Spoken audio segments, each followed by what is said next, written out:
Greetings, everyone. My name is Damien Dumar. I'm the publisher of The Last Harvest by Lucien Mars, bestseller on Amazon.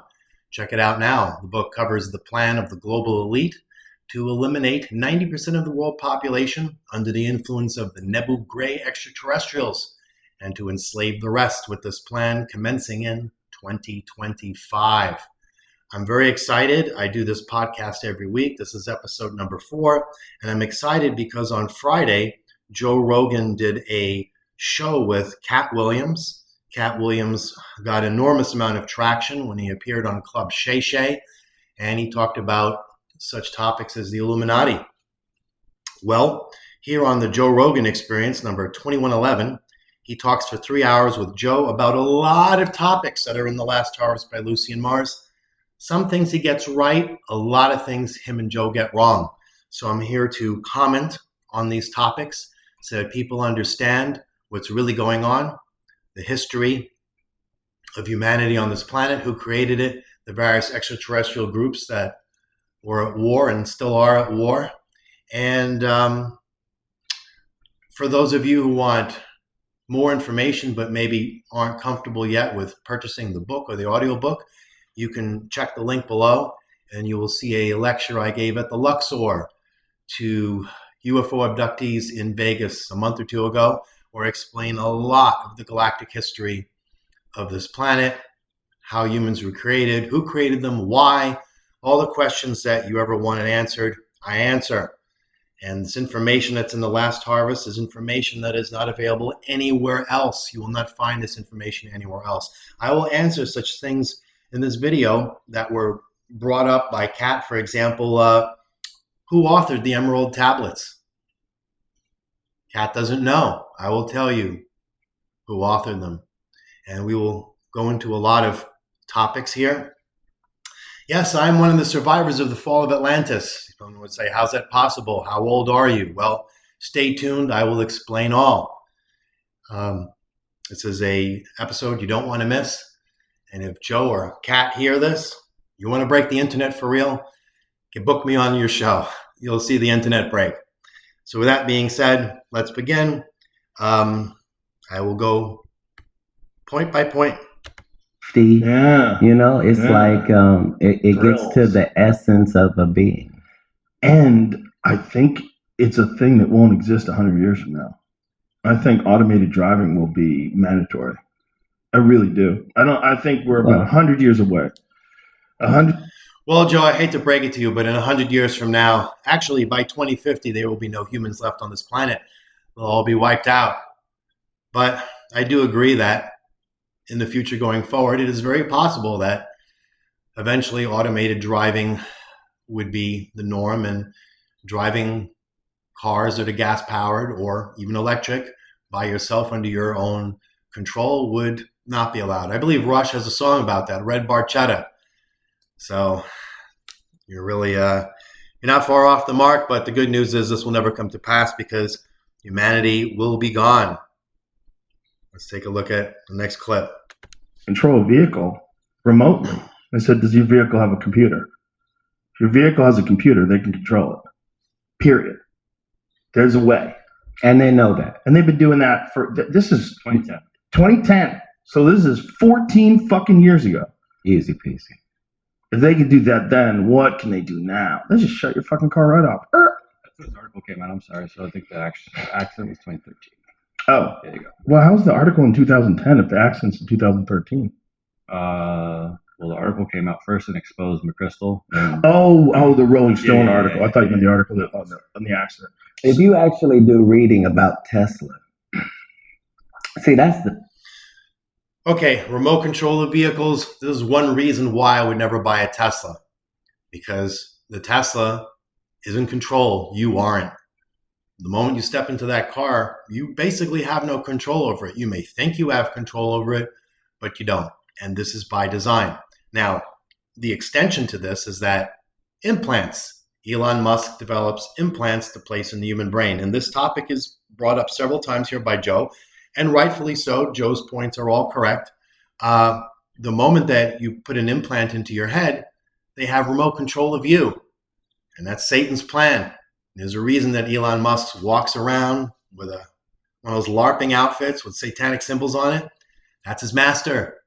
Get it through your head. I don't know how else to explain this to people. It's so obvious. He is not a friend of humanity at all. Let's take a look at another clip.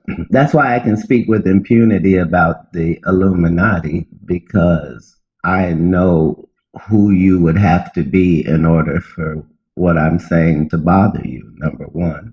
Right. Number two, I know your big secret. I know that you're not the Illuminati. I am. All right. Katt here is delusional, as we'll see in a lot of other comments he makes where he's completely off base. The Illuminati is the Illuminati. And the reason he can speak with impunity about them is because he really has nothing to say about them that matters. If he was saying the things that are in the last harvest, he would have a lot more problems. If he were saying the things I'm saying based on what was in the last harvest, he would have a lot more problems than he does. But for the most part, Katt Williams is pretty harmless. I mean, he talks about people wearing dresses as part of a ritual. How is that a threat to the plans of the global elite to exterminate 90% of the population? It has nothing to do with it at all.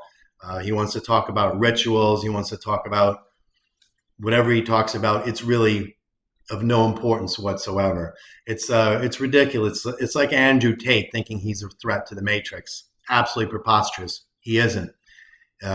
Not in any way, shape, or form. But people like to believe what they believe, and that's fine. So let's go through this.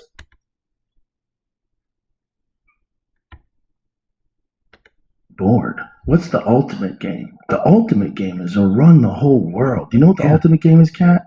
I do. We have an overpopulation problem, Katt. Yeah. It's an overpopulation problem. Right. And we're gonna be able to mitigate that with vaccines. We're gonna be able to mitigate that with healthcare. Right. We're gonna figure that out. We're gonna get rid of a bunch of people. We used to be able to do it with neglect, and it was called nature's way. Right. You know, like whatever was ail. Joe's 100% correct here. That is the plan. That is what the elites say. We have an overpopulation problem. They are going to kill you. If you read The Last Harvest by Lucien Mars, you will see quotes over and over and over. The entire second half of the book cannot be placed into the category of speculation. The first half of the book, where we talk about the galactic history of the planet, someone can say, you made it up. You watched too many science fiction films. The second half of the book, you cannot say it was made up, because you can go on Amazon right now and purchase a book published by the Department of Defense talking about how they are going to operate the concentration camps that they have built in this country that can hold up to 30 million of you. They literally published a book. Go on Amazon and check Department of Defense. If you watch my other presentation, you will see a link to it on Amazon. Over and over, you hear the elite, your own leaders, saying we need to bring the population down to around 500 million. That's 90% reduction of what we have today. Over and over. You can go to thelastharvest.info and see quotes from it. You can buy the book. You can listen to the audiobook. They're not shy about telling you anymore. They don't care. The elite are going to kill you. And why did the elite want to do this? Well, because the elite are all under the influence of the Nebu Gray, Satan, the Anunnaki. They all want to take this planet for themselves. As we will go into, as we go point by point here, the stuff Katt and Joe talk about, we'll see how it resonates with The Last Harvest. So Joe is right on the money here. Joe may have the reputation sometimes as being a bit of a dope, but he's not. He's actually more on the money in this interview than Katt is. Katt may sound like he's totally on the money, but it's actually Joe who's on the money. And we'll see as we go point by point here, that is indeed the plan. Kill off 90% of the world population. And that probably includes you. And if you think, well, I'm going to be one of the survivors, what, you're going to be in a FEMA camp? You're going to be hybridized and turned into a slave for your alien masters? This is what's coming. Let's continue. I've got lots of points here to cover. Is the biggest conversation worldwide, but the truth of the matter is there is more reason for you to believe there is a God than there is for you to not. like the way that things interact. Like if we're just talking about marijuana or alcohol or whatever that is. Marijuana and alcohol aside, which I will cover later, what Katt Williams basically says here is that belief in God is the biggest conversation right now, especially right now as the world begins to come to an end. People like to talk about the Bible. They like to ignore what's in Revelation, even though it's upon us. By 2050, there will be no human beings left on this planet. Everyone will be gone, and this is by design. The belief in the divine Father, the creator, what you would call God, is the most important conversation. This book was written, whether you believe it or not, at the behest of the divine Father, who wants all this information out. And one of the things the divine Father wants is for you to drop all your belief in religions. Religions are nothing but an impediment that gets in the way of your relationship with him. There's nothing that the divine Father dislikes more. Well, maybe there's some things he dislikes more, but at the top of things he dislikes, it is organized religion, specifically the Abrahamic religions, Islam, Christianity, Judaism. These religions are all nothing but impediments that get in the way of your relationship with the divine Father. Nothing to stop you from praying to him directly. You don't need to be in any kind of religion or believe any of that religious and ritual nonsense you're always taught. As a matter of fact, one of the things that religion does, which is one of the reasons it's so disliked, is because it turns people who can think into atheists. Because people who can think listen to the kind of nonsense that's in Christianity and Islam and Judaism and say, that's crazy. And they end up thinking there is no God. See, religion is very bad. It actually drives people away from a belief in God, a creator, a divine almighty Father. And Katt is on the money here. Now, Katt's very much of the light side because we have light and dark, and both can serve the divine Father's will. Katt's obviously of the light, but the one thing he gets right, he gets many things wrong, as I'll go through this presentation, but a lot of things he gets right, and that main thing that he gets right is this idea that there is a creator, there is a divine Father, there is a God. You look around you, there's no way you can say there isn't. Now, as Katt later correctly points out, a lot of so-called atheists, they don't want to believe in God because they actually hate God. They don't like God, and they have an issue. But for the most part, it is the most important thing right now, especially as the world comes to an end. So Katt's right about that. And throughout the interview, although I don't cut all these clips, he goes back over and over to the idea of how perfect creation is and how perfect the divine Father actually is. So this is a very important thing that Katt gets right.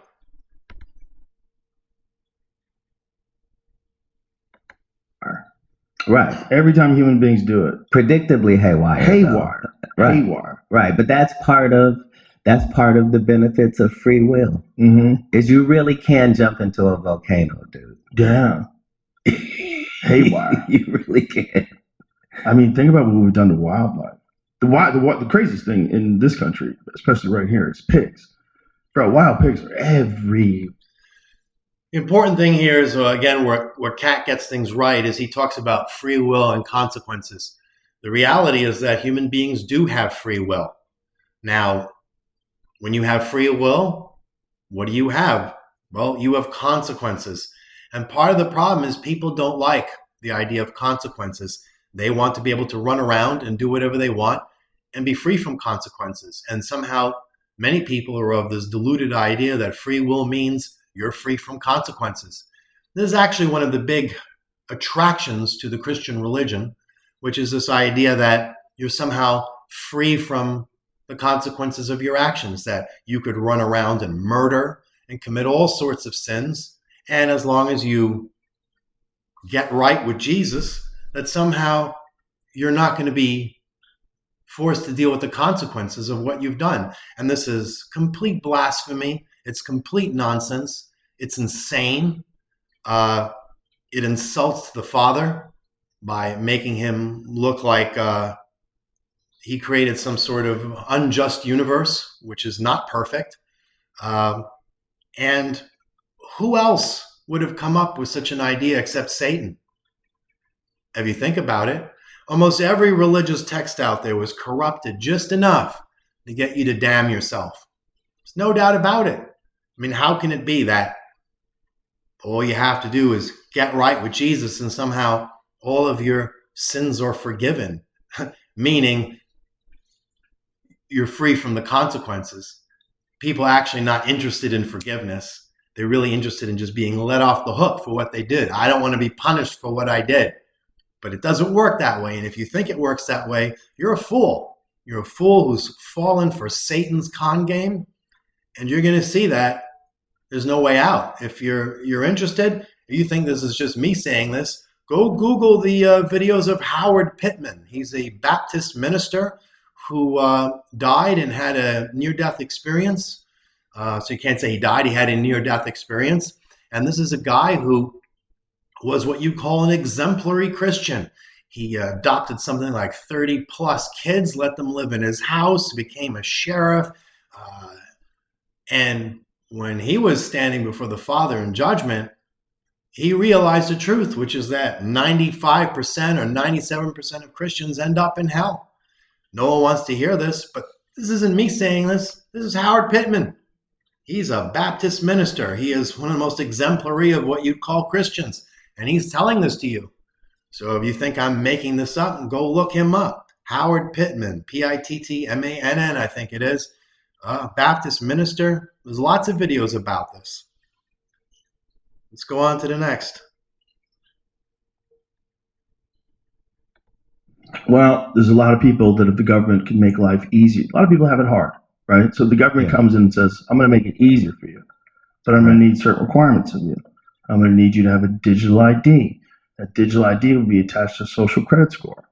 And we're going to give you universal basic income. You no longer have to worry about food or shelter. You'll be taken care of. And now you can pursue your dreams. Is this the mark of the beast you're speaking of, sir? I think it is. Right. That's the whole thing, is it's never been difficult at any point in history. Like we got a dude right now that's telling you front and center that I put a computer in somebody's head, guys. Right. Yeah.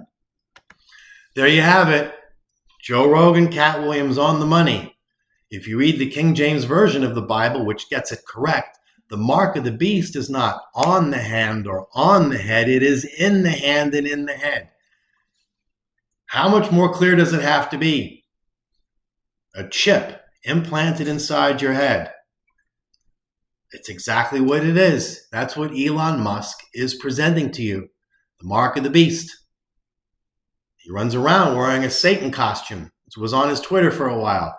He's putting a chip, a computer, inside your head, like it says in the King James Version of the Bible. Do you get it already? Do you see what's happening? Now, in a recent poll, they said that maybe only 8% of people would want a chip in their head. But if you're familiar with Project 2025, again, that number comes up again, or that year comes up again, which is the plan to create a Christian theocracy right in the face of the Constitution that says separation of church and state. And you see that the conservatives like Trump are behind this. Then, if we create a Christian right-wing dictatorship in place of what we have now, which seems very possible, then wouldn't it be mandatory where they would try to force people? They tried to force you recently to do some other things, which I don't want to say because I don't want to get the video shut down. So why would they not say, well, if you want a job, you're going to have a chip in your head? See, Elon Musk knows this, which is why he's siding with the right wings and the conservatives. You ever wonder why a billionaire who knows where he even gets the time to do all the things that he does, why he would take on something like Twitter and suddenly become a bastion of free speech and side with right-wing individuals, and what is the purpose? Is he planning to run for office? I mean, he can't. He's wasn't born in this country. So what's his game? It's because he knows that nobody's going to go for this chip in the head unless it's forced. There you go, people. It's very obvious. Read The Last Harvest by Lucien Mars. Find out. If you don't want to read the book, watch my presentation in Vegas where I explain all about the history. I'll talk more about who created you. I'm not going to sit here and just comment a little bit, oh, he's right, he's wrong. I'm going to start giving you some information. This video may even break the internet. Who knows? Yeah. There are no coincidences. Well, they know that Mars used to have an atmosphere. Mars used to have an atmosphere, used to have water. Something happened to its environment. If that's correct. Yeah, something did happen to Mars. There was a war over there. There's war going on Mars right now. You don't know that because CNN's not reporting on it. But there's warfare on Mars right now. Mars was demolished in an extraterrestrial attack a long, long time ago. So when they say something happened on Mars, yeah, something did happen. You want to know about it? Want to know exactly what happened? Get The Last Harvest by Lucien Mars. I'm not going to give everything away, but I'm going to give away a lot. Let's continue. 1,000, 11,000 years old, easy. No people built the pyramids. No people? No. Who built them? No people built the pyramids. And if you look around the world, you see certain telltale things that let you know that advanced machinery was in usage. Look, there this whole thing where slaves are stronger people is a fallacy. Okay, who built the pyramids? The answer is Lucifera did. I didn't say Lucifer. That was her son. Lucifera did. Who is Lucifera? She's the Ayakar Empress of the Siakar Reptilian Empire, which at one time was called the Aryan Empire, and before that was called the Orion Empire. And she is the being who pushed this planet into the orbit that it's in. You want to know where the moon came from? We'll talk about that soon. Joe actually gets that right. Maybe it's the good weed he smokes, like he jokes about a lot. He actually figured out what the moon is. It was Lucifera who built the pyramids. Now, people say, how come I've never heard of Lucifera? Well, a lot of this is explained in my video where I talk in the Luxor in Las Vegas. But basically, the patriarchal Anunnaki, they wiped out the memory of her, and they took credit for that which she did. This is a whole backstory about the fact that this planet was seeded by a joint venture between the reptilian Siakar and the Wolf and Anunnaki. They were at odds with each other.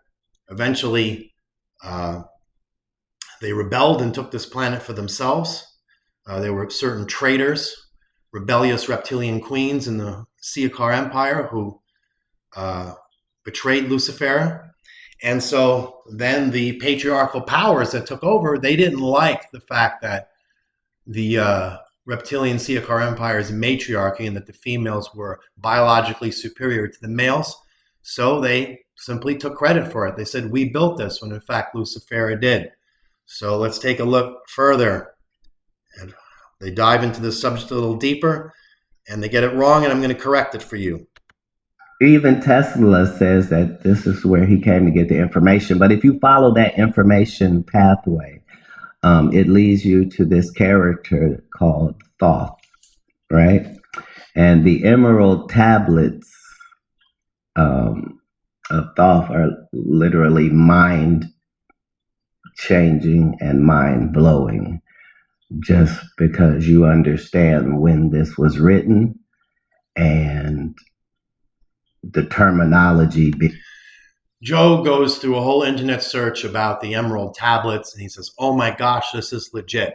So now the question is, who was Thoth, and did he actually write the emerald tablets? Well, Thoth has another name. His other name was Enki, and Enki has another name, and that's Lucifer. And Lucifer is the Alpha Draconian reptilian genetic engineer who created what we call today humanity. And the emerald tablets were not written by Thoth or Lucifer. He just presented them. They were, again, actually authored by his mother, Lucifera, because Lucifer didn't have the intelligence to actually come up with all that information.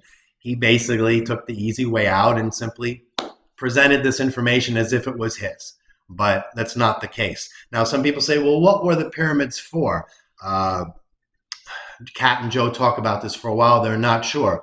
Well, the purpose of the pyramids is actually to tap into the ley lines the energy grid of the planet in order to use that energy to power both weapons and communication systems by channeling that energy into various types of crystals that would have been inside the capstone of the pyramid. And that's the purpose. And there are pyramids all over this planet. There are pyramids under the ground. It's just the pyramids in Egypt. The Great Pyramid is the most well-known. And if you want to know exactly how they were built, the type of technology that was used, it's in The Last Harvest by Lucien Mars. Another reason to buy this book. So I'm not going to give everything away here, but that's the answer. So nobody knows this on this planet. They don't know who Thoth really was. They do not know who actually wrote the Emerald Tablets. And I'm telling you. Now you say, well, how do you know that? Well, it's in The Last Harvest by Lucien Mars. Well, how did Lucien Mars know that? Well, read the book and find out. Let's go on to the next. If you figured out how the fuck they did it, if there was any logical explanation that people could have done it, I would be on board. I'd be like, no, okay. But there aren't any people saying that. Human beings it's possible if you had enough power and you had enough engineering and mathematics that you could figure out how to design and construct the pyramid. Again, The Last Harvest goes into the technology. The technology is old news in extraterrestrial empires, the technology that's required to build the pyramids. You have to understand that the technology of extraterrestrials is several 100 million years more advanced than ours. And when people talk about how advanced certain UFOs are, that is primitive junk. But to us, it looks impressive. It's just like, imagine you went back in time with an AK-47 and showed it to knights on the battlefield. They'd think that's so impressive. But how impressive is an AK-47 really? Definitely not real. But it's worth it for us to believe that. I think we are the children of the survivors of some great catastrophe. And I think... Yes, but only certain people are. Now, let me explain what I meant by I'm a survivor of the fall of Atlantis. Well, actually, before I do that, let me play one more clip to reinforce this, and then I'll explain. Well, I mean, most human beings probably got wiped out in comet storms. And I think we probably got... There's been points in history that they know of where human beings got down to like 7,000 people. Who's counting them? I think they use genetics and they backtrace and they try to find individuals that were capable of having X amount of children. I wonder how they do the calculations. It's a good question. The things in Hollywood and in writing that have attracted our attention worldwide were all based on some truth. So all the story... Okay, so 15% of the population has what is called Rh negative blood. So everyone's familiar with my blood being A positive, B negative, O, but most people aren't familiar with the other blood markers they are. One of them is the Rh negative blood marker. If you want to know if you are part of that 15%, again, you can go on Amazon and order a test for maybe 20 bucks or so, where you take a sample of your blood, mail it in, and they'll let you know if you're Rh negative. Now, if you have Rh negative blood, you are one of the survivors of the fall of Atlantis genetically, and you are very valuable to extraterrestrials because you can be hybridized, because you are basically extraterrestrial genetically. Scientists will tell you that the Rh negative blood factor is not native to this planet. And every president, every king is Rh negative without exception. Every high-end member of the Illuminati, the Freemasons, the New World Order, they are all Rh negative. So if you're Rh negative, the chances are very high that you have experienced alien abduction, that you've been hybridized. And this is the most valuable genetic material on this planet. That is what the Nebu Gray is looking for. They don't care about the rest of the 90% of the population. You have no more use for them. They are going to kill you. Your own elite are telling you this. Read The Last Harvest, quote after quote of your leaders, your elite. your top people in finance telling you they will kill you. It's not my words. It's not the words of Lucien Mars. It is the words of the elite. It can't be refuted. You can sit here and say, oh, I don't believe that Lucifera built the pyramids. I never even heard of her. But you've heard of Ted Turner. You've heard of George Bush. You've heard of Henry Kissinger. And if you read The Last Harvest, there are quotes of them saying they're going to kill you all. How can you refute that? You can't refute that there's a book on Amazon saying how the government is going to run the concentration camps they've built to hold 30 million of you in North America. You can't say that book wasn't written. It's there on Amazon. The publisher isn't Random House. It's Department of Defense. Wake up, people. 2025 is almost here. Stop watching TikTok. Stop hanging out on Pornhub. Learn what's really going on and reestablish a relationship with the Divine Father, free of any religion. I'm not here to start a religion, create another religion. I don't want your money. Even selling these books, publishing makes no money. It's not about that. It's about people need to know what's happening. There's a reason Joe Rogan and Katt Williams are having this conversation right now. They even say it in other parts of the video, that years ago you couldn't have this conversation without people thinking you're insane, and here they are talking about it. So here I am talking about it. Here's The Last Harvest finally being published, letting you know what's going on. So, Katt Williams mistakenly assumes that the Anunnaki were authoring the tablet. He even says that the Anunnaki, at one point, they were the authors of the Emerald Tablets. But this is exactly what I was talking about. The Anunnaki were the creations of the Wolfen, which are a patriarchal extraterrestrial civilization that didn't like the fact that Lucifera, a female extraterrestrial, was of such power and knowledge. And so they co-opted it and said, we did it. But they didn't do it. It was Lucifera. So when you talk about survivors of the great catastrophe, and did Atlantis exist? Sure it did. So the question is, well, where did the Rh negative blood actually come from? Well, Katt Williams mistakenly seems to really look up to the Anunnaki. As a matter of fact, he wears a medallion around his neck that he designed, which he says at one part in the video was a timepiece for the Anunnaki and all this fantasy, which is not true at all. What he doesn't realize as a black man is that the Anunnaki hate black people. They do. When we talk later about the Garden of Eden, which was in Africa, it was a slave plantation where black people were used as food for the Anunnaki. See, when we talk about the Anunnaki using gold, we'll get into this later, to repair their atmosphere, they weren't repairing the atmosphere of their planet, because planet Nibiru is not a planet. It is a Death Star, a battle station, and it was damaged in the Magean Wars, and gold was mined to use to repair that battle star. And the reason that black people were created, and they were genetically engineered by Lucifer as well as were white people, but they were engineered specifically to be slaves and a food source for Anunnaki soldiers, so they had something to eat when they were on this planet, restocking supplies to go back into battle. And imagine the irony now of Katt Williams talking about how great the Anunnaki are, wearing a thing about the Anunnaki, when they would use him as food after he was no longer useful as a slave. This is how little people know about the real history of this planet. If you want to know the real history of it, get The Last Harvest by Lucien Mars. Watch my speech, my lecture in Las Vegas at Disclosure Fest. See, Katt Williams, he's a good guy, okay? I'm not trying to diss him. And he's got the right idea. He understands there is a God. It's all about what is in accordance with his will.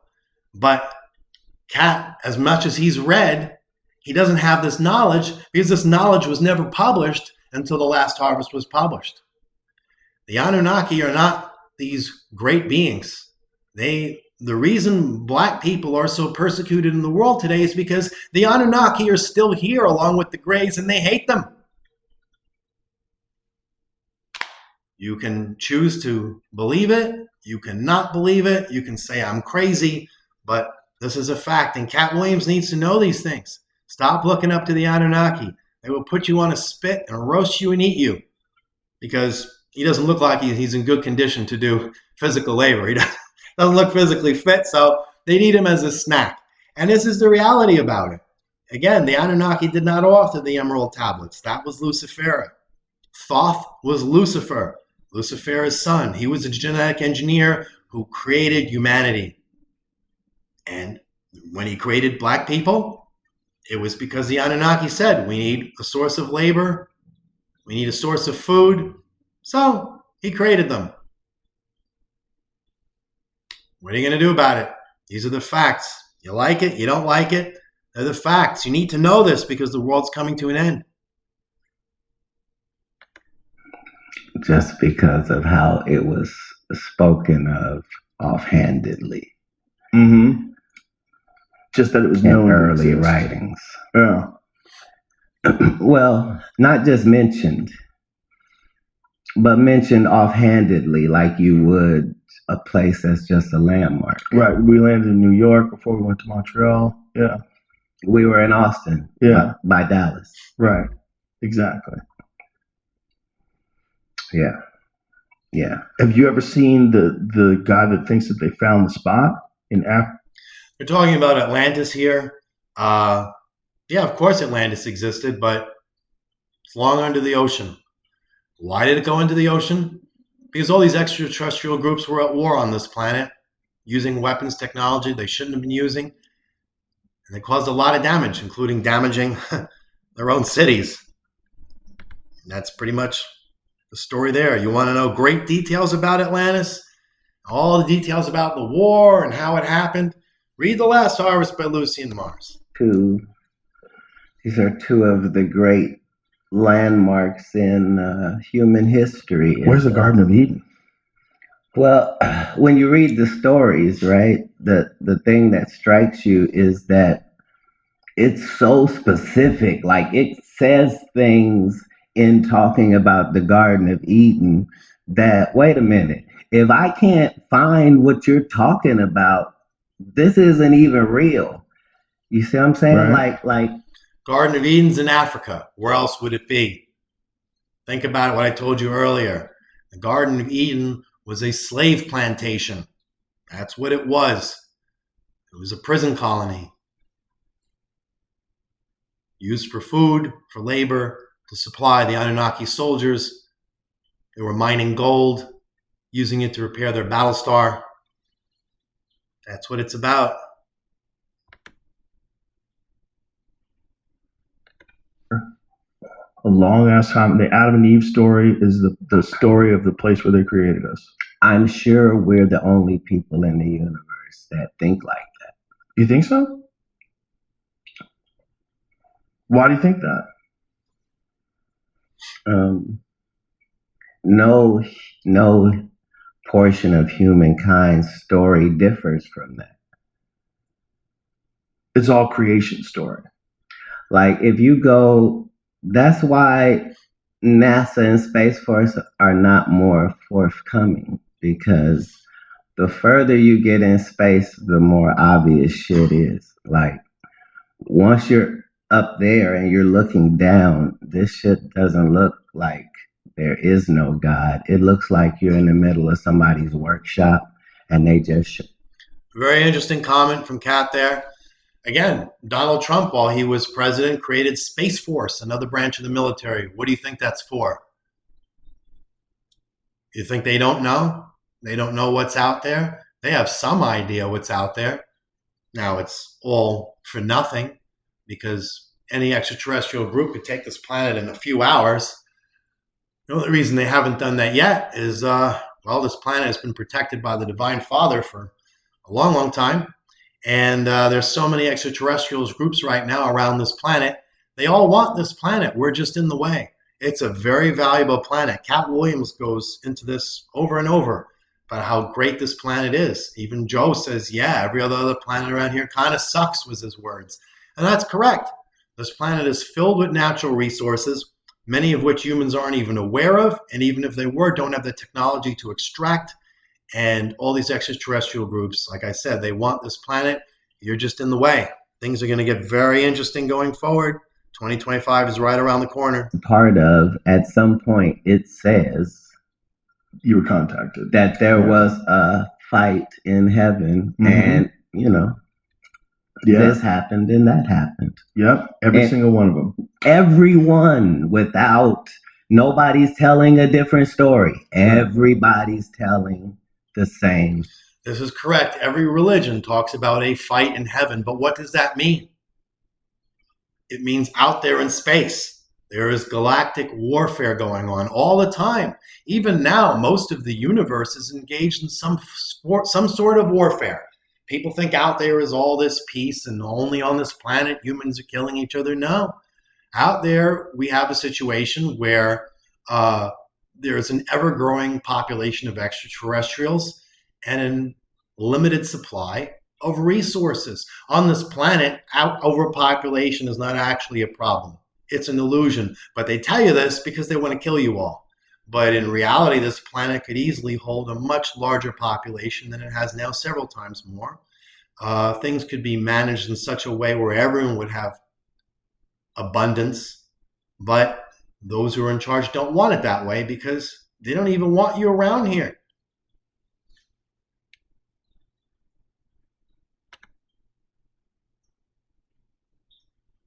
Thing they were saying. And he said that the reason why we are so fascinated with gold is that the Anunnaki literally would have us mine gold for them because they needed it to protect their atmosphere. So He's correct.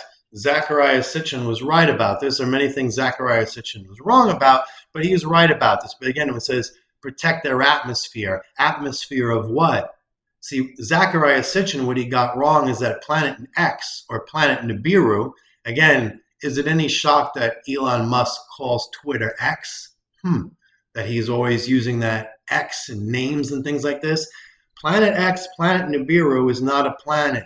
It's a battleship. It's just in the shape of a planet, like Death Star in Star Wars. That technology is very old.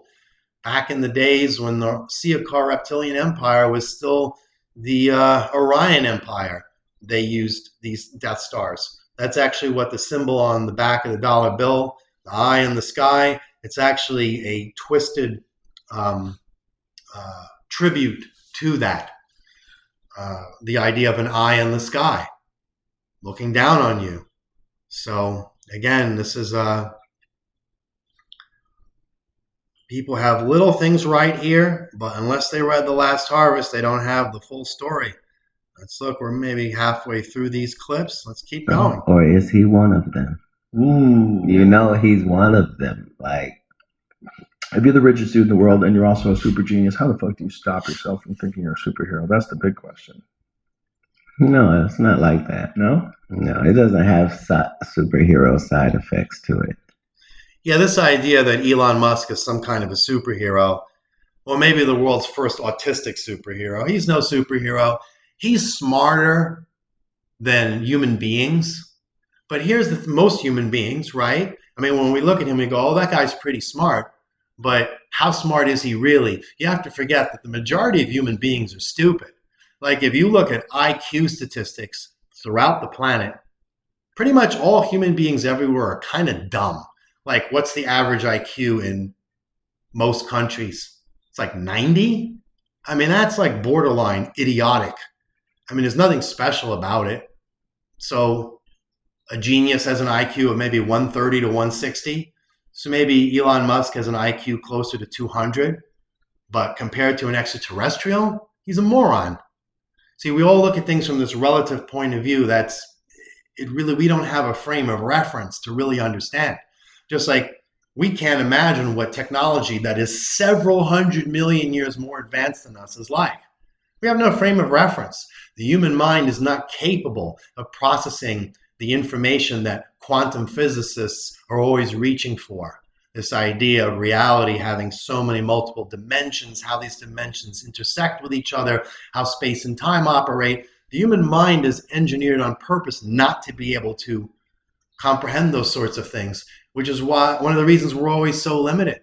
And we're kind of been left alone on this planet in some respect, that other extraterrestrial groups are not coming here and openly invading it because we don't have a chance. We're terrible at warfare. We're completely vulnerable physically. Our bodies are very weak and vulnerable, and we're not smart. Human beings don't like to hear this, but everyone on this planet, for the most part, is dumb. Just look at the IQ statistics. They're not lying. It doesn't matter what country, what race, what group of people, what gender. People are dumb. The statistics show it. No one wants to hear that they're dumb, but they are. Go take an IQ test. What's your IQ? It's probably, statistically, it's going to be like 100 or something, which means you're dumb. So you look at someone like Elon Musk, you say, oh my gosh, he's so smart. And you get tricked. But he's not that smart. He's no superhero. Just look at him with his shirt off on a yacht. How is this guy a superhero? It's absolutely ridiculous. But people are always looking for a hero. They're looking for a savior. And this is a way that religion is always, again, leading people astray. There are no saviors. There's just you and your relationship with the Divine Father. That's it. Stop looking for a hero or a savior. You are your own savior. You are your own hero by your actions. And your actions have consequences. You have a relationship with the Divine Father. Your actions are in alignment with His will. They have positive consequences.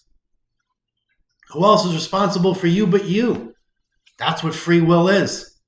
People don't like that.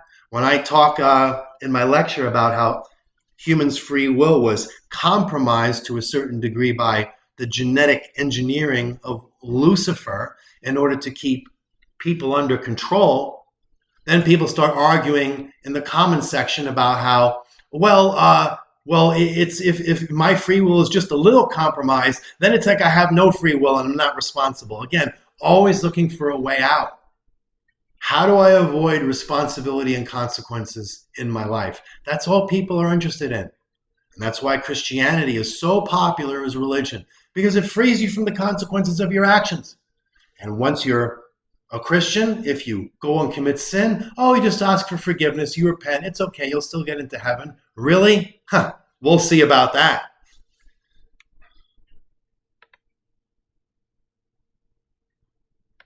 That's why when you think about what people have always believed, that's why angels and devils freak me out. Because no one wants to believe that there's a Satan, that there's a devil. You believe in astronauts, though, right? Yeah. Okay. But people have always said there is. You mean? Yeah, exactly. Nobody wants to believe that there's a Satan. Yet there is. And as far as in the King James Version of the Bible, the Father says that He creates both the dark and the light. He creates both good and evil. The issue is not so much dark versus light. It's a question of, is the will of one of His creations in alignment with His will, or is it not? So in the realm of the dark, you have certain dark beings like Satan, who are in rebellion against the Divine Father. Their will is not in alignment with His. And they are basically at war with the dark that is in alignment with the will of the Father. Something else that people don't understand. Another thing people don't understand is that Lucifer, Satan, and the devil are not three names for the same being. They're three entirely different beings. The difference between all of them is that Lucifer and Satan, their will is against that of the Divine Father, and the devil, his will is not against the Divine Father. He actually is, his will is in alignment with that of the Divine Father. And Lucifer, incidentally, is no longer around. He's destroyed. So all of you who think that, like in the Illuminati, what is at the top of what is the secret of the Freemasons? What is it that the 33rd degree Freemason knows that you don't? You don't have to join the Freemasons and spend all your time to know. The secret is that they all worship Lucifer, even though he's dead. He was destroyed by the Divine Father already. But that's who they worship. Big secret, right? Not a secret anymore. That's it. So all of you who belong to the Freemasons and you're at a lower level, you have some lower degree, and you think somehow that the Freemasons are in alignment with God or the Divine Father, they're not. Stop wasting your time. Now you know. You can't say you don't know.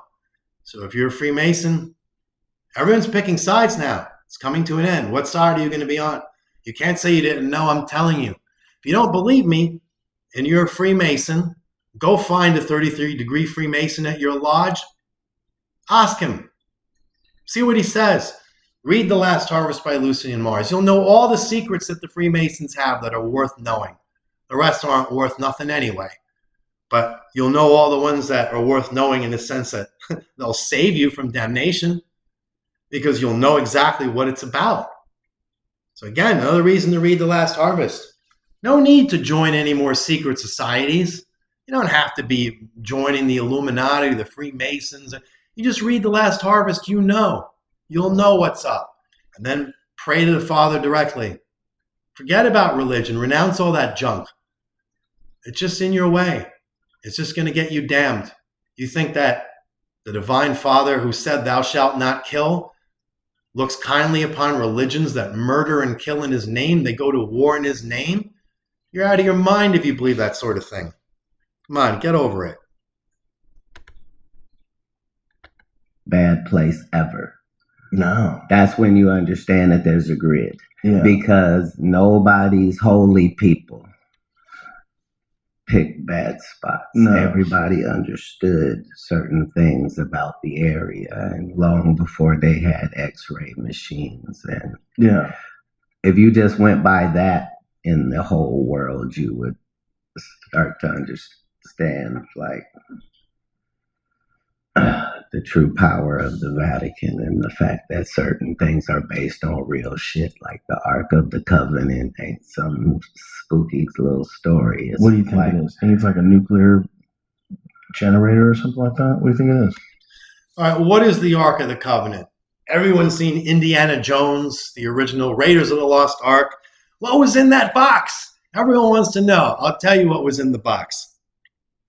And you may laugh when you hear about it. So we all know about what a Ouija board is, right? And I'm not recommending anyone play with that. It's potentially very dangerous, but we know what a Ouija board is. It's a way to communicate with unseen realms. So the Ark of the Covenant was basically an extremely radioactive Ouija board, like many of the things the Israelites had that they used to communicate with the Divine Father. And the priests would wear a vestment that had gems on it and all this, and they would light up and things like this. This is basically like a spellbound radioactive Ouija board. It's a communication system. That's what the Ark of the Covenant was. And it tied into the pyramids. It tied into the tabernacle. All of this stuff, it's really similar. It's not that mysterious once you know. So let's go on.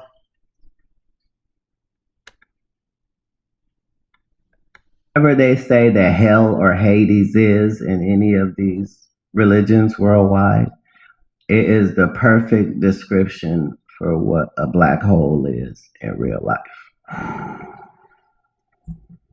It is.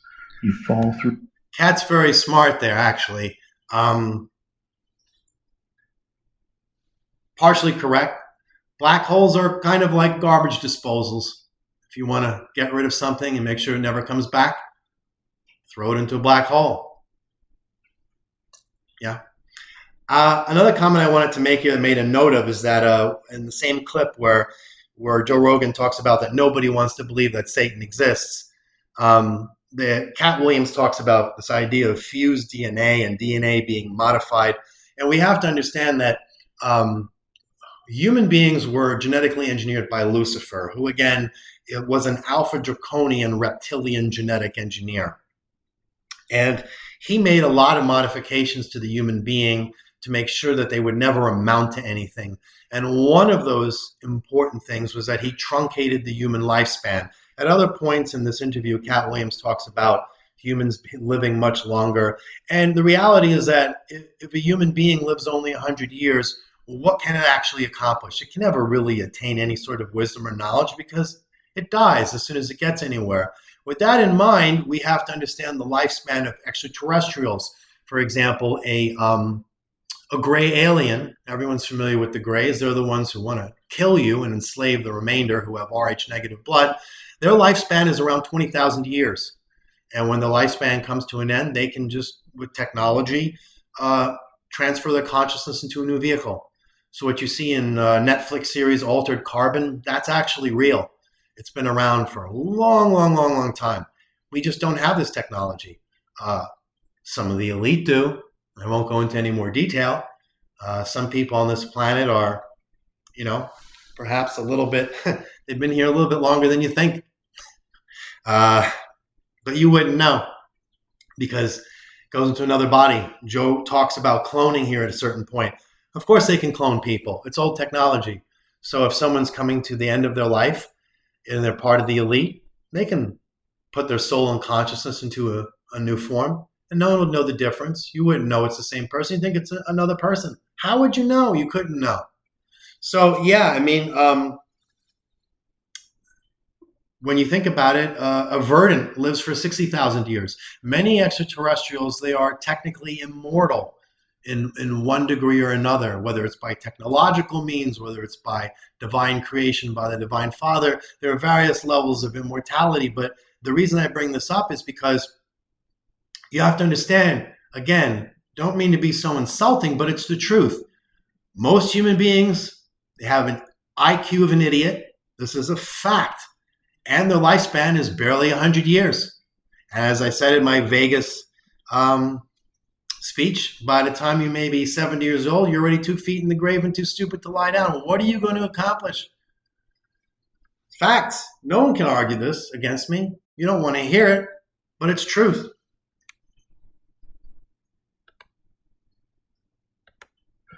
It's bananas. Our perfect habitat is so perfect that anyone universally with sense would say, whew, location. Like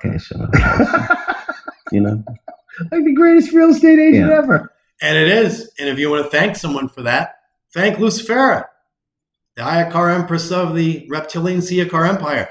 She prepared this place for you to live on. That's why it looks so great. Of course, the Anunnaki deleted all this information.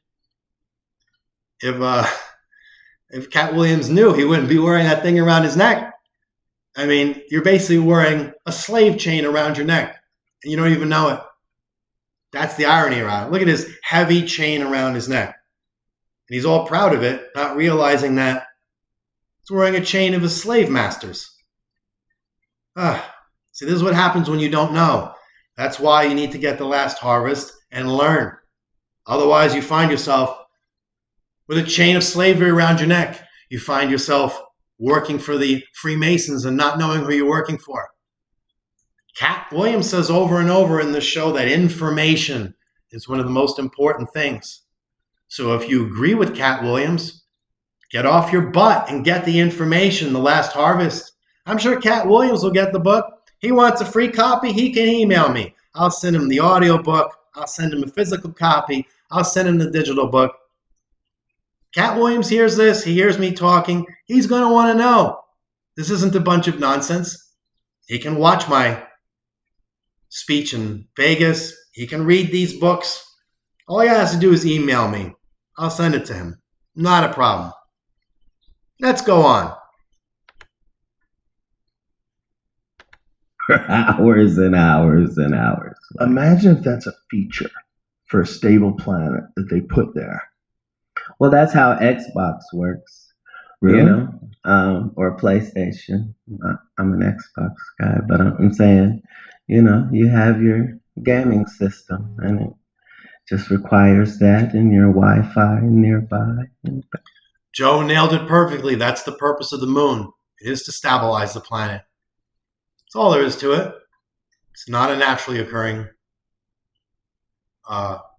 celestial body. It's not. It was put up there to keep this place as beautiful as it is. And that's the point of it. Joe then goes on to talk about this idea of dimensional travelers. And that is true. Most of these extraterrestrial civilizations, they exist in other dimensions, which is why they can appear and disappear as well. It's why alien spacecraft will appear and disappear. The alien spacecraft that we get, the ones that are downed, as Joe Rogan later calls them, donations, that's what they are, that we reverse engineer, that's primitive. Advanced alien spacecraft, they disappear inside and outside of dimensions. They can go in between dimensions. How do you fight something that appears and reappears from reality? But most extraterrestrials, their civilizations exist in other dimensions. So they could be a planet orbiting around us, but it's in another dimension. You don't even know it's there. But they can come into this dimension, but we can't go into theirs. You see the disadvantage that humans are at. You see now why they're, for the most part, protected.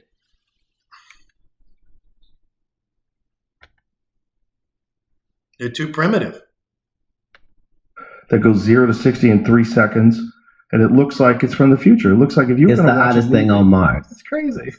Yeah, that's what it is. Yeah. Yeah, it looks like the most futuristic car ever. Right.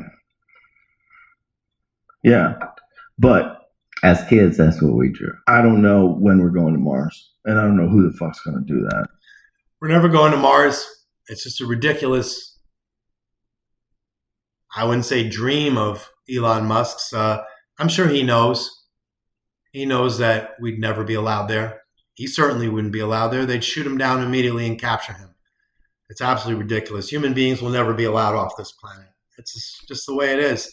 No one wants to hear that. Oh, no, we want to be spacefaring people. People grow up, they watch too much Star Trek. They have this idea that they're going to go out there into the universe. It's not going to happen. Hate to tell you, folks. Not going to happen. Interesting, because I didn't know how sophisticated the underwater listening devices are. But they have these super sophisticated underwater listening devices everywhere to make sure that Russia's not sneaking up on us. Because Russia will sneak up on a motherfucker. Russia's stuck up on people before. Sir, none of that is for Russia. Katt Williams is completely correct. None of that is for Russia. The oceans, for the most part, are completely unknown to us.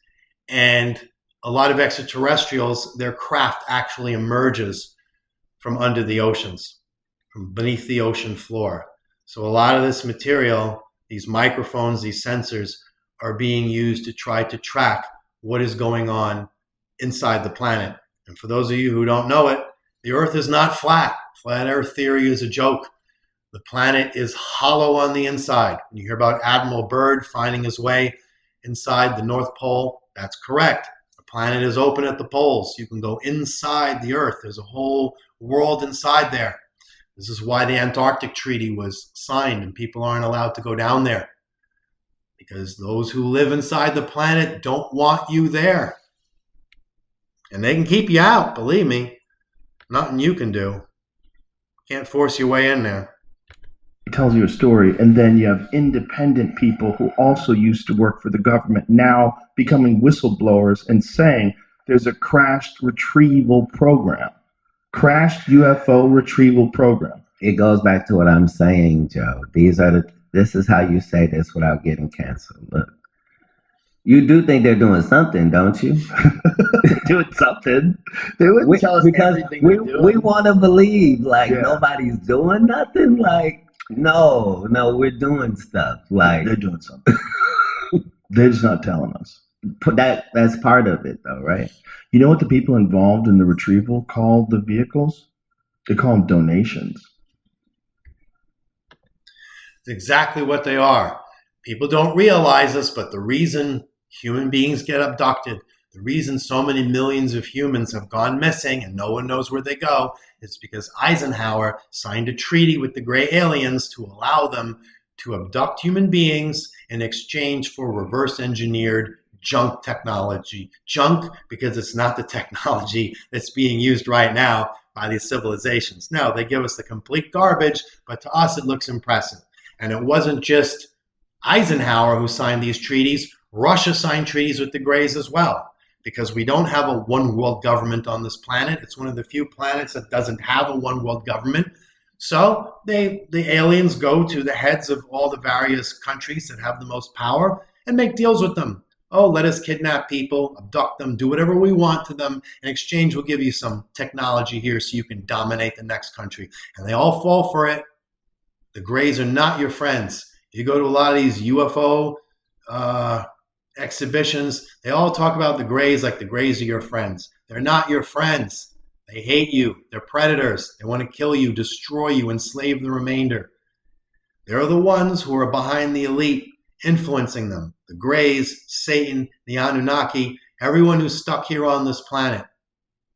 They want to take this planet for themselves. And that's not counting the extraterrestrials that are around this planet right now. All the warships that are out there waiting to see what's going to happen. Who's going to fire the first shot? Who's going to invade it? They gamble in the Galactic Federation right now on the details of the apocalypse in World War III. When is it going to kick off exactly? How many people are going to be killed? They gamble on this. They all know it's coming. And everyone's just waiting. Who's going to come and finish this place off? You should read The Last Harvest. Joe Rogan's sitting here telling you that extraterrestrials exist. In Congress, they're testifying now telling you extraterrestrials exist. And nobody seems to pay attention. They're too busy on TikTok and Pornhub. So don't you want to know the history of these various extraterrestrial groups? The material in The Last Harvest is not some regurgitated nonsense.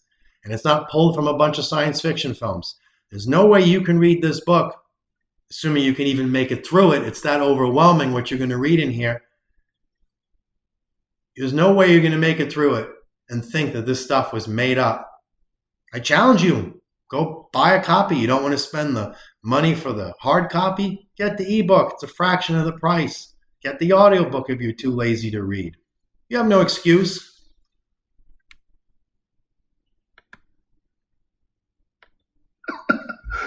I just wonder where it's all headed, because it seems like we're building towards an event. I think about it all the time. It seems like it's not. It's time to get a bunker. Seems like it might be a good time to get a bunker, or at least some. Yeah, we are heading towards an event. 2025, again, is a number, a year that keeps coming up over and over. That's what my weekly podcast is about. That's one of the things The Last Harvest by Lucy and Mars is about. We are building towards an event. We're building towards World War III. We're building towards Armageddon, the apocalypse. What you see in Revelation, it's coming. There's a reason the elite are all building all these underground bunkers. It ain't going to do them any good, but hey, they want to try. That's fine. We're building towards an event. You want to know what that event is? Get The Last Harvest by Lucy and Mars. The one person that ever wore a dress in Hollywood unsuccessfully. That's how you understand what a ritual is. So 20 years ago, I knew that transgenders was going to be a thing. It wasn't because I was a prophet. It's just I had gotten so much information that I understood that things are secular. So I understood that the earliest I had seen that word transgender was Baphomet, the transgender. And so I knew that in the ritual of Baphomet, the transgender, to show allegiance to him, you had to kiss his ass ring. Really? And it said both of those things. So I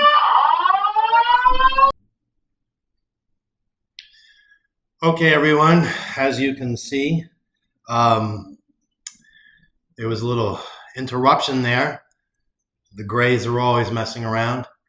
And in this case, someone set off the fire control system in the building. No fire, nobody knows what caused it. They don't understand. System malfunction. We know there's no such thing as a system malfunction. My trusty cat Mitzi has joined us for the rest of the podcast. She's read The Last Harvest, haven't you, Misty? Yes. Okay, so where were we before we got interrupted by the Greys? Okay, well, let's see. Both of those things will become popular in the future. We're talking about Transgenders in Baphomet. This is a case where Katt Williams is very off base. First of all, Baphomet is not a transgender. It's a hermaphrodite. There were certain reptilians that were genetically modified or messed with in that regard, and so they are hermaphroditic in nature. But the symbol of Baphomet is not some satanic symbol, really. It's just a totem to a symbol to signify as above, so below. And of course, idiotic Satanists have adopted this as somehow having some significance, but it really doesn't. It's basically just a metaphoric statement or a metaphoric totem statement. The idea of above, so below, and male and female needing to be united. It's really not the big deal it is, and it sounds good what he's saying, but it's just false. Again, when people, they like to focus on this idea of transgenders, it's a very hot button topic, but it really doesn't matter. Who cares if someone's transgender or isn't? You can argue about that when you're in a FEMA camp. When they say 90% of the population is going to be killed, that includes transgender people, cis people, straight people, gay people. It doesn't matter. No one cares. No one cares about your sexuality. Okay? Bottom line, nobody cares. It's just some human thing. They're all obsessed on whether someone's gay or straight or transgender. None of it matters. Really doesn't. Let's move on.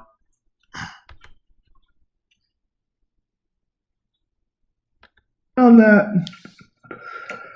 Right. Which is my only goal.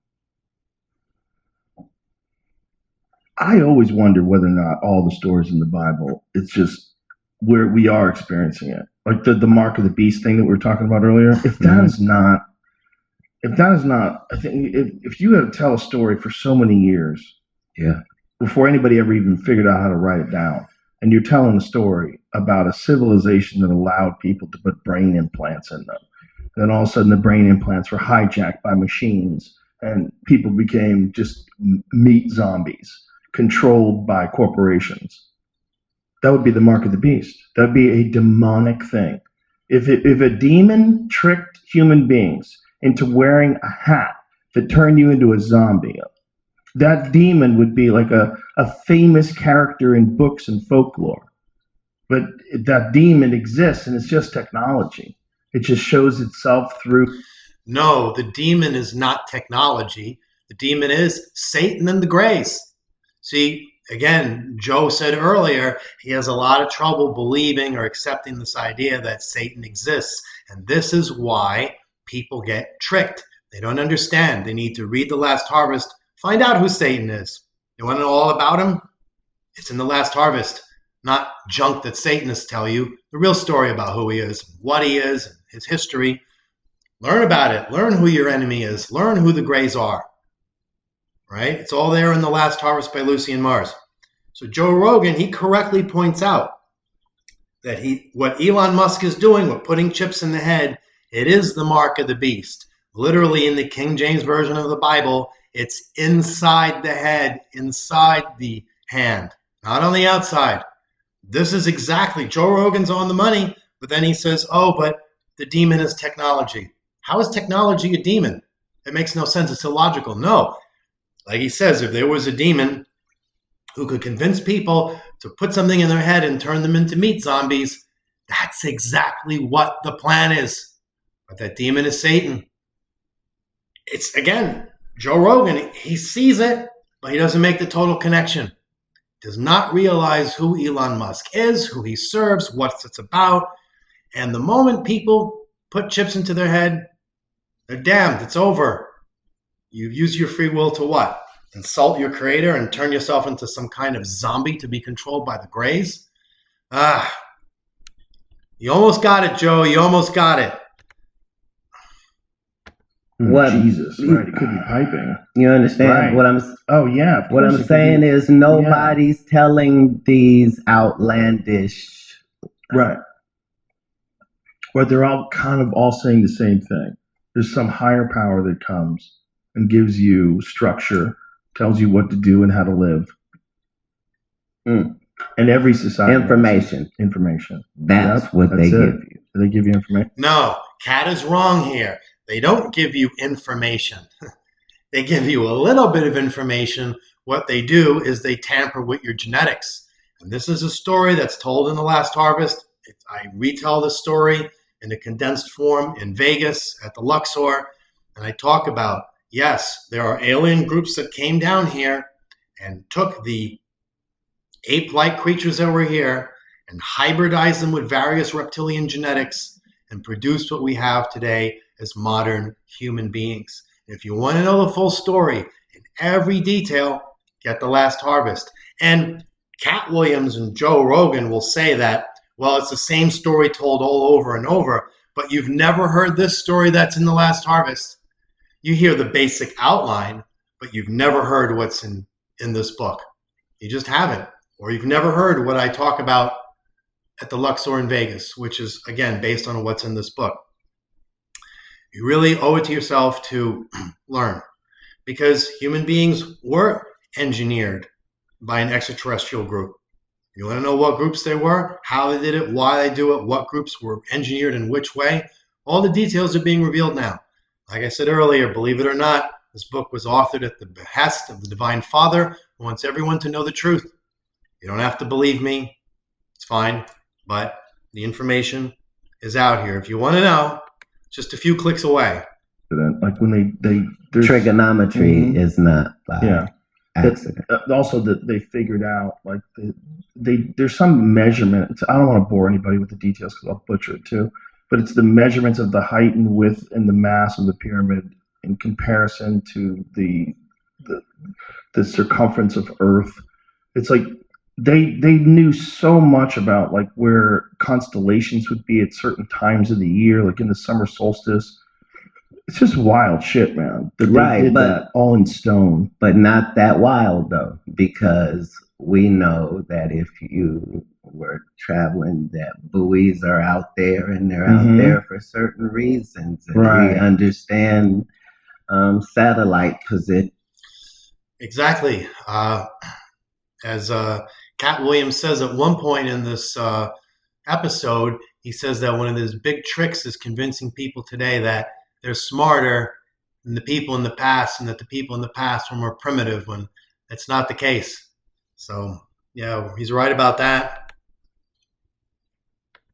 And we found some primitive apes, and there was like a massive population of Australopithecus on a planet. And we said, look, they're on the way. Right. Let's just give them a little boost.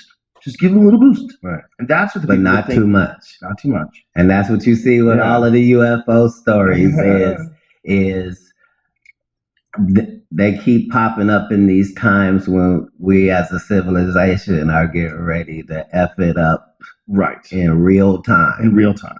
Yeah. You know, that's like my comedy club. That's why I named the mothership. rooms. I named the rooms Fat Man and Little Boy. Oh. Because the UFO started coming after the big bombs.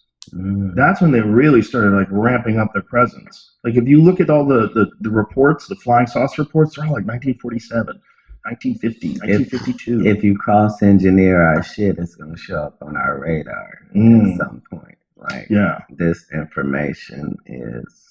Especially when we're using that information very recklessly. Wild. Even in the Bible story, the Tower of Babel. Right. Yeah. This story is that, you know, with everybody speaking the same language, it intensified shit getting done. Yeah. And they could do stuff that... All right, two comments here. First of all, this idea of nuclear bombs drawing extraterrestrial interest is something that you hear over and over in the New Age community. It's not true. If you read the Mahabharata, you will find out that nuclear weapons were being used on this planet a long time ago. Nuclear weapons have always been here in one form or another. People just not always aware of it. It's not the case. That, again, goes back to this idea that the Greys are here to save us. Well, they're actually here to kill us and hybridize the remainder as slaves. It's just not true. They're not your friends. The Greys use this shtick all the time. They'll say, "Oh, we're you from the future. We made mistakes, and we're come here to save you, and you'll save us." It's the same racket they pull on every planet. It is a bunch of nonsense. Not true at all. Now, as far as the Tower of Babel, they talk about it a little bit, but they get it wrong. What was the Tower of Babel really about in the Bible? I'll tell you right now. So, at a certain point, there's a large federation of planets out there and various extraterrestrial groups called the Galactic Federation. Many people have heard of this. And they have a general non-interference policy. But if a planet wishes to join the Galactic Federation, the one requirement that they must have is a one world government. And I don't mean a new world order, a one world government. That's the requirement. So at the time when the story of the Tower of Babel occurred, what the Tower of Babel was, they say, oh, they're building a tower to reach heaven. Come on, no. They were building a space platform, like an orbital dock, because they wanted to reach out to the Galactic Federation as a one world government and join it in order to be free of the influence of various extraterrestrials. And so the head of the Anunnaki, who was Enki, otherwise known as Yahweh, and Satan and the Greys got together and they purposely messed it up. They destroyed the Tower of Babel. They re-engineered people to all speak different languages, gave them all kinds of religions and reasons to go to war with each other, to create chaos so the Galactic Federation would not be able to step in and respond to the request of the human beings at the time to join them. Because if they had, they would have been protected, they would have been more into galactic war, and the interlopers on this planet would have been thrown off. So human beings in their free will wanted that, but it was stopped. So the Galactic Federation could not get involved. It never happened. And that's the story of the Tower of Babel. So, yeah, I just wanted to clear that up for those of you who don't know. And nobody knows that because this is all information you've never heard before.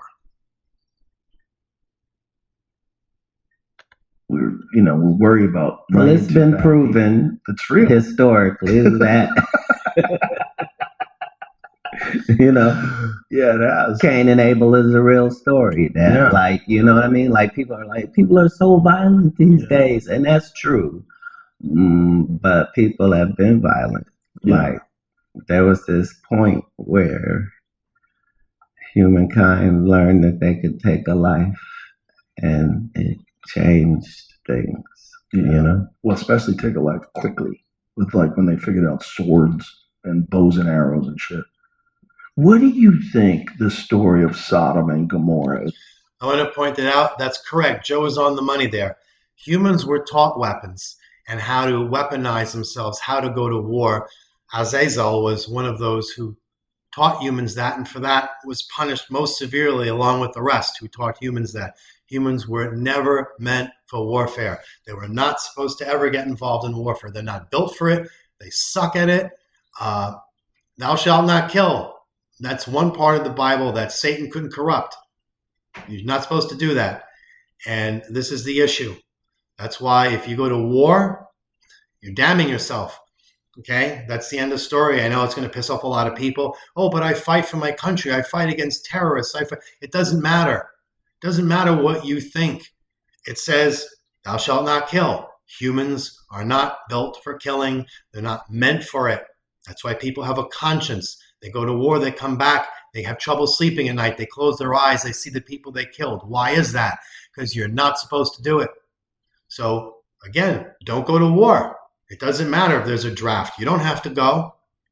You're better off going to prison.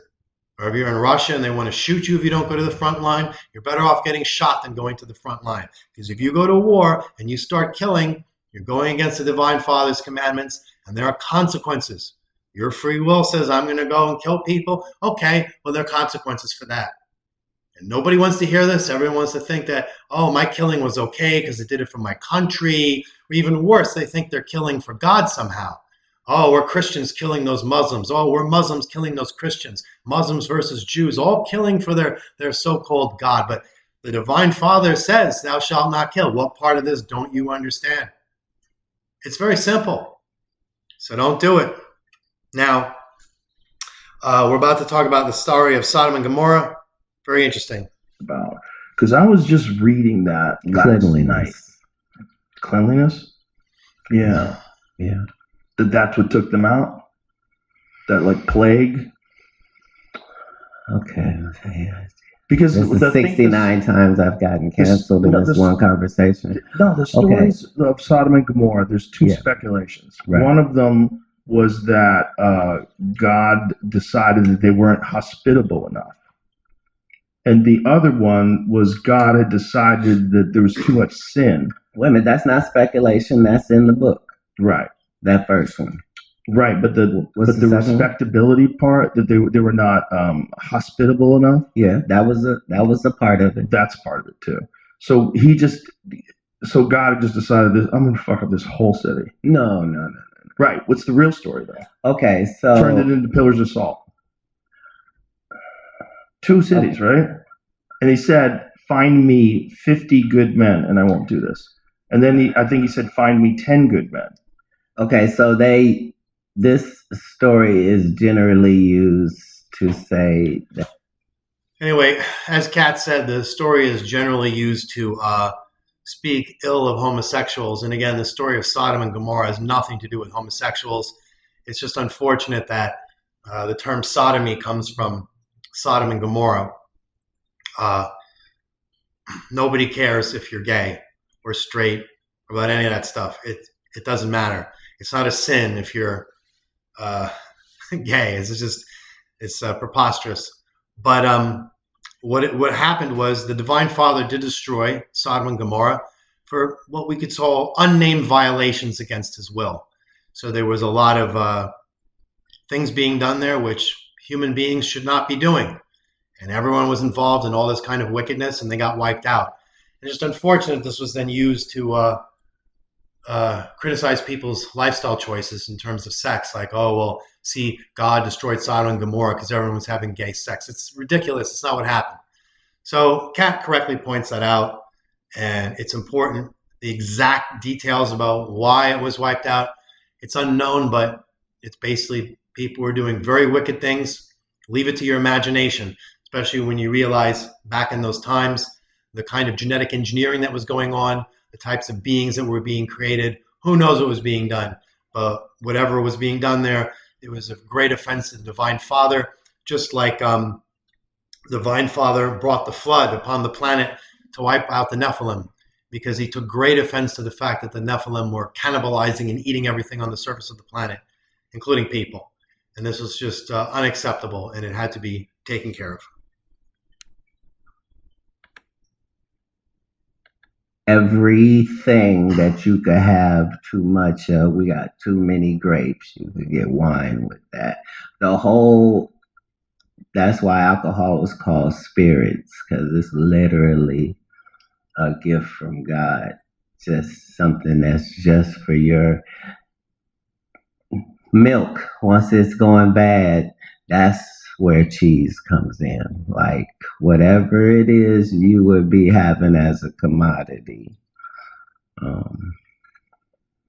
grapes to raisins, wherever, like, this is why we believe mathematics, because of the certain things that are just done for the Katt Williams here is again off base, but then he's a massive pothead. And so is Joe Rogan, so everyone likes to justify their drug use all the time. And it's free will. Look, if you want to smoke pot and drink alcohol, okay, that's fine. But the reason alcohol is called spirits is because if you drink enough, you can get possessed. And or I should say, you open yourself to the possibility of possession. And with marijuana smoking, it's even worse. If you smoke weed, you are basically, through your own free will, giving permission to any entity out there to possess you. And when I talk about possession, people always think about possession from like The Exorcist with Linda Blair, where she spins her head 360 and vomits up everywhere. That's not what possession looks like. As a matter of fact, most of the time, you won't even know when someone's possessed. And people might not be possessed all the time, just at certain moments. This is how world leaders get controlled. And all human beings are already open to possession due to the way they were genetically engineered by Lucifer, which is explained in great detail in the last harvest as to the mechanics of it, how it was done, how it works. But when you smoke weed, you're really asking for it. Now, most people haven't had this experience because nobody wants to possess them. But for someone like Katt Williams, who's in the public light like this, who's talking in front of a lot of people, who's speaking out the way he does, he's actually opening himself up to a lot of trouble. So it would be great, although it's up to him. I don't really care what he does. If he put the weed down sometimes and stop smoking it, there's no need to be high all the time. You don't need to be high to be creative. This is all just, it's a crutch to get through life. That's my opinion. I'm not saying that there aren't medical benefits to marijuana. They obviously are. But in many cases, for most people, they don't have a legit medical reason to be smoking weed. They're doing it to escape reality, to escape themselves. They're just running away. And they're using it as a way to try to make an unpalatable life a little more palatable. And they have the free will to do that. But again, they need to know the consequences of smoking marijuana, what it does to you. And the main risk is that it opens you up to possession by any entity. And they can possess you because you, through your free will, are giving them permission to do so by smoking it. So now you know it. You have no excuse. So again, if Joe and Katt want to sit and smoke weed all day on their show, it's their business. It's their free will. I really don't care. But it would be in their best interests if they didn't do those things.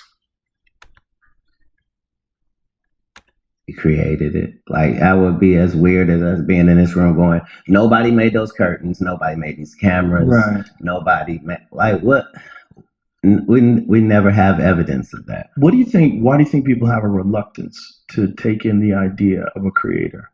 What do you think about it to them? There's some people that fancy themselves as intellectuals and they refuse to take in a concept for which there's no proof. And that's what they'll say. They use this very reductionist view of what God is, and they'll say there's no proof. And there are two things I can say on this. There are many things, but I'll say only two things. One, this goes back to the comment I made earlier about how religion, which is so illogical and idiotic because of the corruption that Satan put into all these religious texts, that, of course, someone who's thinking illogical says this is ridiculous, and religion turns them into an atheist, more or less. In quotes, I'll say it turns them into that.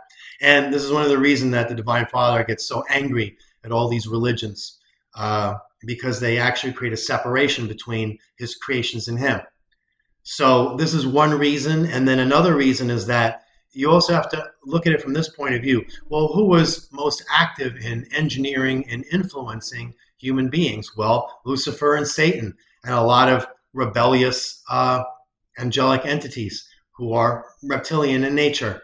So, of course, they would want to project their own ideas of rebellion onto the human beings as an affront to the Father. See, a lot of times as a human being, you have to say, well, where do my thoughts come from? Thoughts come, they go, some stick, some don't, some of them you dwell on, some of them you don't. But where are your thoughts actually coming from? Again, in the last harvest, we talk in great detail about the unconscious mind, what people talk about in psychiatry. Everyone knows human beings have an unconscious. Where did it come from? Do other extraterrestrials have it? No. Only human beings have an unconscious mind. And that's because Lucifer engineered an unconscious mind into you so that he would have a back door through which to control you, to influence human beings. So they still have free will, but there's a lot of influence. Does that mean you're not responsible for yourself? No. If you do a lot of drugs and you listen to a lot of music with subliminal messages, then, hey, some people may listen to that and it might be pushing them to commit acts of violence. If you listen to gangster rap, everyone's talking about shooting each other. Some people may say, hey, they listen to a lot of it and it influences them to go shoot people. Does that mean that they don't have free will? That the rap music took over their free will? No. It's just an influence. So in the same way, Lucifer, he created this ability for humans to be influenced. They still have free will. They don't have to fall under the influence. No one makes you go to war. You don't have to go fight. You don't. Plenty of people are pacifists. The Amish are pacifists. People say, oh, if I don't go to war, I'll go to prison. You don't have to go to war. You still have free will. You may not always like the consequences of exercising your free will in the direction that would be the right way to go, but it doesn't mean that you don't have free will. So People have this choice all the time. But what Lucifer did is he created an unconscious mind. And everyone knows all the self-help books and all the psychiatric literature that people always are influenced by things from their unconscious, things from their childhood. This is by design. So it's something to keep in mind when thinking about this whole issue that humans are faced with. So a lot of times people are influenced in the sense where they say, well, why do I have a resentment against God? Where did it come from? Why do I resist the idea of a creator? Well, who put that idea into your head? Where did it come from? You ever thought that maybe that idea isn't yours? Have you ever taken the time to examine it? No, you probably haven't. And you see this all the time in movies. Every time I'm watching a film on Netflix, some moron inserts some line in there to malign the Divine Father. It doesn't matter what the film's about. If you don't believe me, pay attention next time you're watching something on Netflix or anywhere. There's always some character who throws in some comment about how, oh, God doesn't exist, or this is proof that there is no God, or that he doesn't care, or that he made a mistake. They can't resist. It's in every movie almost you watch. You'll be watching a movie about this, and suddenly there's a character saying something about the Divine Father. Why do you think that's put in there? It's put in there to program you. You're in a passive state. You're watching this film. You're taking in information. Maybe your mind is not critically paying attention to everything and saying, wait, what is that? Most people, that message goes right into their unconscious. But if you're conscious and you're aware and you know what's going on because you read The Last Harvest, you watch a film like that, you'll be like, hey, wait a second. Why are you suddenly talking smack about my creator like that? Why are you saying that? Who are you to say that? You're a dumb ape with an IQ of maybe 100 trying to comment on a being who is utter perfection, who created you and everything there is around you. Like, what are you out of your mind? But nobody does that. They just sit there and go, oh, yeah, definitely, man. Yeah, that's proof. Yeah, sure. He would never allow something like this. He must not be around, or else there's something, or if he is, there's something wrong with him. And this is how these ideas germinate in people's heads.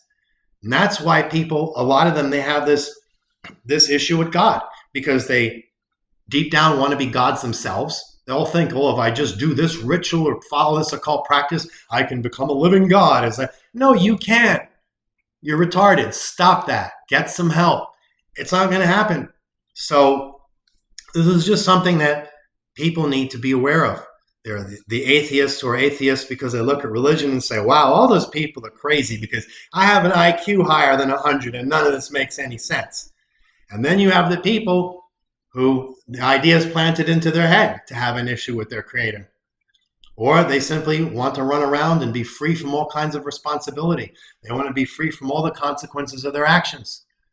And again, for those people who wish to become a god, where did they get that idea from? They got it from Satan, because that's what Satan would want to do. That's what Lucifer wanted to do. Didn't help him out. He's long gone. And Satan's on his way out too. It's just a matter of time. So there you go. Read The Last Harvest.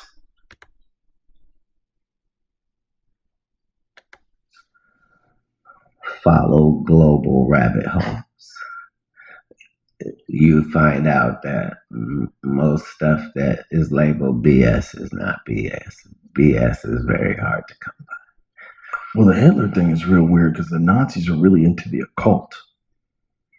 At some point in the information process, that was required. This is covered in great detail in The Last Harvest. Again, the Nazis were funded, for lack of a better word, by the Anunnaki. It wasn't the reptilians, it was the Anunnaki. They provided the Germans with the technology, and a lot of the soldiers were actually Anunnaki clones. You ever ask yourself, how did a small country like Germany get so many soldiers that they could expend the way they did? Where did they come from? It came from inside the planet. The Germans had UFO technology. It's not a fantasy. It actually existed. I knew someone who's no longer alive who was in the European theater during World War II, and he told me stories where he saw German actual anti-gravity craft, described in great detail what it was like seeing them on the battlefield. Where did they get that technology from? Anti-gravity saucers in 1944? Where did that come from? All this technology that the Germans had, it was extraterrestrial in nature. And it's important to point this out. Hitler didn't get into power for no reason. I mean, the guy was a loser, a failed artist, a nobody, slightly autistic probably. And then you see him in front of a stadium, in front of millions of people, and it's like he's possessed. It's a different person. Well, guess what? He is. Someone put him up there. Who do you think it was? You should know by now who it was.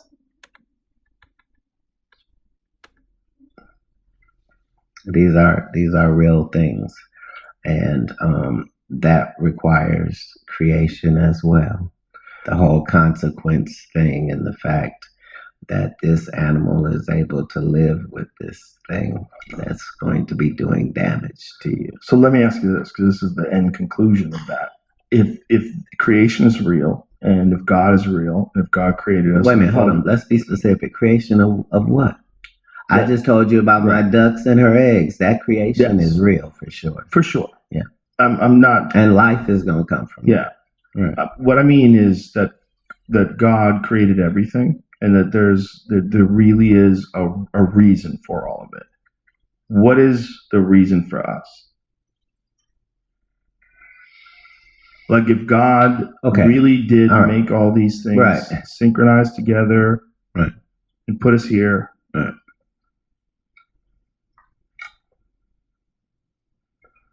First of all, I'm grateful, even if you're not. I'm very grateful. I'm very grateful. What an experience.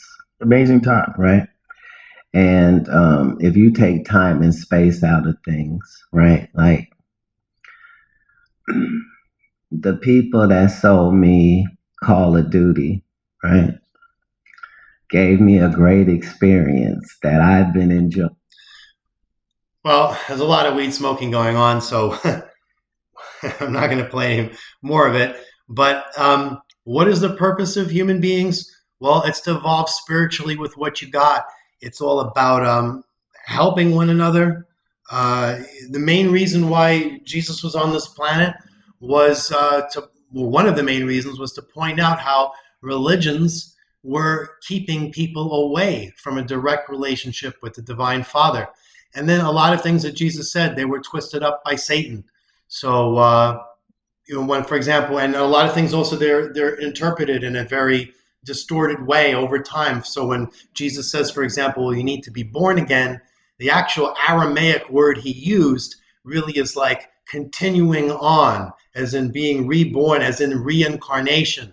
But Christians don't want to hear that because they like the idea that they've got this fire insurance called salvation, that they can do whatever they want and don't have to worry about going to hell. And it just doesn't work that way. So again, this is really what the purpose of human beings is. It's to love the Divine Father, your Creator, to get into a relationship with Him, to align your will with His will. It's really all common sense, and a lot of it was laid out in Jesus's teachings. But people, they've somehow taken this and used it to think that that warfare is the desired result, and we see that now.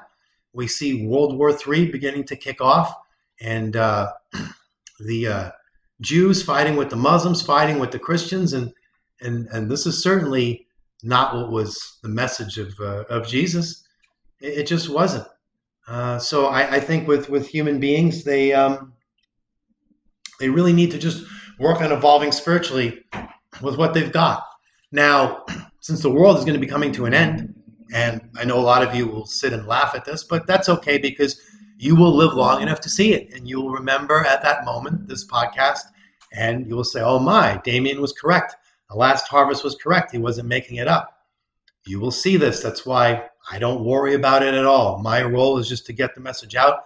I don't care if everyone laughs about me, the thousands of comments making fun of me. I actually find it all very entertaining. It's all irrelevant. Especially now, given that the world is coming to an end, you really need to abandon all your religions, renounce them all, and pray to the Divine Father directly and ask Him, hey, what is your idea for me? How do I align my will with yours? How do I best serve you? How do I best serve your creation? Ask questions like that, not, hey, I need to win the lottery, or, oh, I don't want to die, or will I go to heaven? All that. No, these are the requests of children.